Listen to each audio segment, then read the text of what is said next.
রাতভর জেলে কাটালেন। বাড়ি ফিরতেই আল্লুকে জড়িয়ে ধরলেন স্ত্রী সন্তানেরা। এমন একটা রাত কাটাতে হবে তা হয়তো কল্পনাও করতে পারেননি তিনি। গতকাল শুক্রবার টানটান উত্তেজনায় কেটেছিল, যেন কোনো সিনেমার ক্লাইম্যাক্স। তবে মোটেও তার রূপালী পর্দার নয়, বাস্তবের এক রুদ্ধশ্বাস গল্পের সাক্ষী হয়ে রইলেন ভারতের আপামর জনতা। আল্লু অর্জুনকে জেলে কাটাতে হলো রাত। গতকাল দিনভর আল্লু অর্জুনের গ্রেপ্তারি, 14 দিনের বিচারে বিভাগীয় বন্দি, তারপর জামিন নিয়ে নানা নাটকীয় ঘটনা ঘটে গেছে। তবে জামিন পেয়েও রাতভর জেলেই কাটাতে হয়েছে রূপালী পর্দার পুষ্পা রাজকে। সন্ধ্যা থিয়েটারে পুষ্পা 2 ছবির প্রিমিয়ারে এক নারীর মৃত্যুর অন্যতম অভিযুক্ত হিসেবে আল্লুর নাম উঠে এসেছে। অর্জুন বলেন, এই ঘটনায় আমার কোনো দোষ ছিল না। আমি আইনকে সম্মান করি, আমি একজন সচেতন নাগরিক। এই ঘটনায় আমি আইনের সঙ্গে সম্পূর্ণ সহযোগিতা করব। আজ শনিবারের সকালে জেল থেকে বের হয়ে আল্লু অর্জুন সাংবাদিকদের উদ্দেশ্যে কথাগুলো বলেছিলেন। এই দক্ষিণী তারকার বাবা ও শ্বশুর তাকে জেল থেকে আনতে গিয়েছিলেন।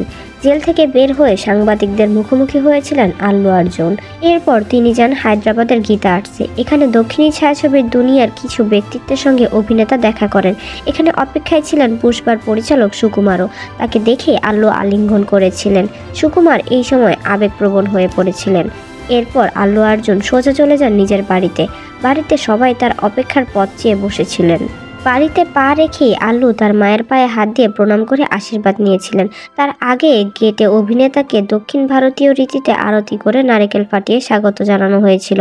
আল্লুকে দেখে ছুটে আসেন তার স্ত্রী স্নেহা রেড্ডি আর ছেলে মেয়ে। স্নেহা বুকে জড়িয়ে ধরেন আল্লুকে। এই সময় আবেগপ্রবণ হয়ে পড়েছিলেন আল্লু ও স্নেহা। এরপর ছেলে মেয়েকে বুকে টেনে নিয়েছিলেন অভিনেতা। তবে গতকাল বাড়ি থেকে গ্রেপ্তারের পর থেকে আজ পর্যন্ত বাড়ি ফেরা পর্যন্ত আল্লু ফায়ার নয়, শান্তরূপেই দেখা দিয়েছেন।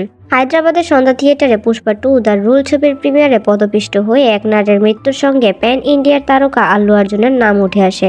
কারণ 4 ডিসেম্বর রাতে সন্ধ্যা থিয়েটারে হঠাৎই আল্লু তার নিরাপত্তা কর্মীদের নিয়ে হাজির হয়েছিলেন।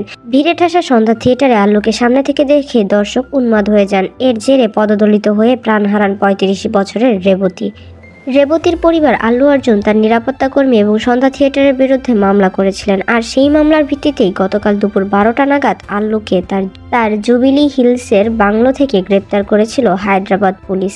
এরপর তাকে চিকদ্দপল্লির পুলিশ স্টেশনে নিয়ে জিজ্ঞাসাবাদ করা হয়। বিকেল 4টা নাগাদ নিম্ন আদালতে পেশ করা হয় এই দক্ষিণী তারকাকে। আদালত তাকে 14 দিনের বিচারে বিভাগীয় হেফাজতে পাঠানোর নির্দেশ দিয়েছিলেন।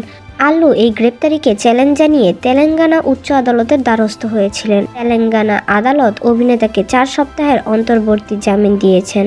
উচ্চ আদালতে এই মামলার আগামী শুনানির দিন ধার্য করেছেন 2025 সালের 21শে জানুয়ারি।